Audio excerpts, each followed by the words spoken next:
Hi friends, ಇವತ್ತೊಂದು ಸುಂದರವಾಗಿ beautiful ಆಗಿ ಮಾಡುವಂಥ ರೆಸಿಪಿ ಅಂದರೆ ಯಾವುದು ಏನು ಮಾಡ್ತಾಯಿದ್ದೀರಿ ಶ್ರೀಮತಿ ನಾಗರತ್ನವರೇ? ಇವತ್ತು ನಾವು ಮೊಸರು ಸಾಂಬಾರನ್ನ ಮಾಡ್ತಾ ಇದ್ದೀವಿ. ಏನಂತ ಹೇಳಿದ್ರೆ ಇದಕ್ಕೆ ಬೇಕಾಗೋದು ಹಸಿಮೆಣಸಿನಕಾಯಿ. ಇದನ್ನ ಚೆನ್ನಾಗಿ ಹುರ್ಕೋಬೇಕು. ಓಕೆ, ಹುರ್ಕೊಂಡ್ಬಿಟ್ಟು ಇದಕ್ಕೆ ಬೆಳ್ಳುಳ್ಳಿ, ಜೀರಿಗೆ ಮತ್ತೆ ಅರಿಶಿನ ಪುಡಿ, ರುಚಿಗೆ ತಕ್ಕಷ್ಟು ಉಪ್ಪನ್ನ ಹಾಕಿ ಮಿಕ್ಸಿಲಿ ರುಬ್ಕೋಬೇಕು. ಇದನ್ನ ನಂತರ ಸಾಸಿವೆ ಕಾಳು, ಕರಿಬೇವು ಮತ್ತೆ ಈರುಳ್ಳಿನ ಹಾಕ್ಬಿಟ್ಟು ಒಗ್ಗರಣೆ ಮಾಡ್ಕೊಳ್ಳೋದು. ಈಗ ಮಿಕ್ಸಿ ರುಬ್ಬಿ ಮತ್ತೆ ತಡಿ ಒಂದು ನಿಮಿಷ. ನೋಡಿ, ಈ ತರ ರೆಡಿ ಆಗಿರೋ ಐಟಮ್ನೆಲ್ಲ ಮಿಕ್ಸಿ ಜಾರ್ ಹಾಕೊಂಡ್ಬಿಟ್ಟು ರುಬ್ಕೋತಾ ಇದ್ದೀನಿ. ನೋಡಿ, ರುಬ್ಬಿರೋ ಖಾರ ರೆಡಿ ಆಗಿದೆ. ಈಗ ಒಗ್ಗರಣೆನ ಮಾಡ್ಕೊಳ್ಳೋಣ. ಒಗ್ಗರಣೆಗೆ ಸ್ವಲ್ಪ ಎಣ್ಣೆನ ಹಾಕೋತಾ ಇದ್ದೀನಿ. ನೋಡಿ, ಎಣ್ಣೆ ಕಾದಿದೆ. ಈಗ ಸಾಸಿವೆ ಕಾಳನ್ನ ಹಾಕ್ತಾ ಇದ್ದೀನಿ.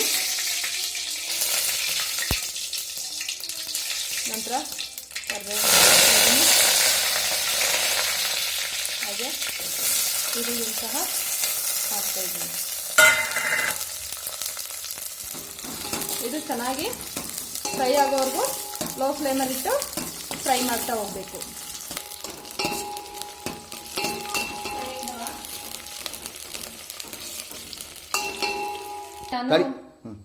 ನೋಡಿ, ನಾನು ಅರ್ಧ ಲೀಟರ್ನಷ್ಟು ಮೊಸರನ್ನ ಮನೆಯಲ್ಲೇ ಸಿದ್ಧ ಮಾಡ್ಕೊಂಡಿದ್ದೀನಿ. ಆ ಮೊಸರನ್ನ ಹಾಕೊಂಡ್ಬಿಟ್ಟು ಇದನ್ನ ಹಸಿಯಾಗಿ ಸೋಸ್ಬೇಕು. ಇದರಲ್ಲಿ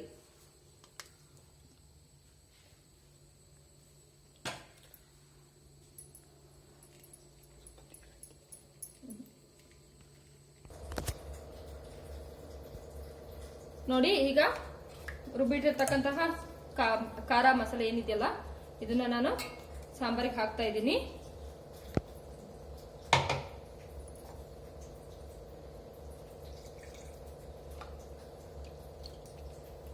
ಇದಕ್ಕೆ ಅಧಿಕವಾಗಿ ನೀರೇನು ಸೇರಿಸಬೇಡಿ.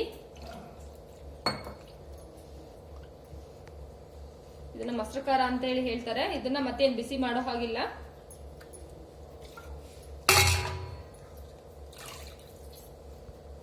ಇದು ಮುದ್ದೆ ಮತ್ತೆ ಅನ್ನಕ್ಕೆ ಬಹಳ ಚೆನ್ನಾಗುತ್ತೆ. ಇದೆಲ್ಲ ಹಾಕಿದ ನಂತರ ಈ ತರ ಮಿಕ್ಸ್ ಮಾಡಿದ್ರೆ ಇದು ಊಟಕ್ಕೆ ಸಿದ್ಧವಾಗಿದೆ. ಇಷ್ಟ ಆದರೆ ಲೈಕ್ ಮಾಡಿ ಮತ್ತೆ ಫ್ರೆಂಡ್ಸ್ಗೆಲ್ಲ ಶೇರ್ ಮಾಡಿ. ನಮ್ಮ ಒಂದು ಸಣ್ಣ ಪ್ರಯತ್ನಕ್ಕೆ ನಿಮ್ಮ ಪ್ರೋತ್ಸಾಹ ಇರಲಿ.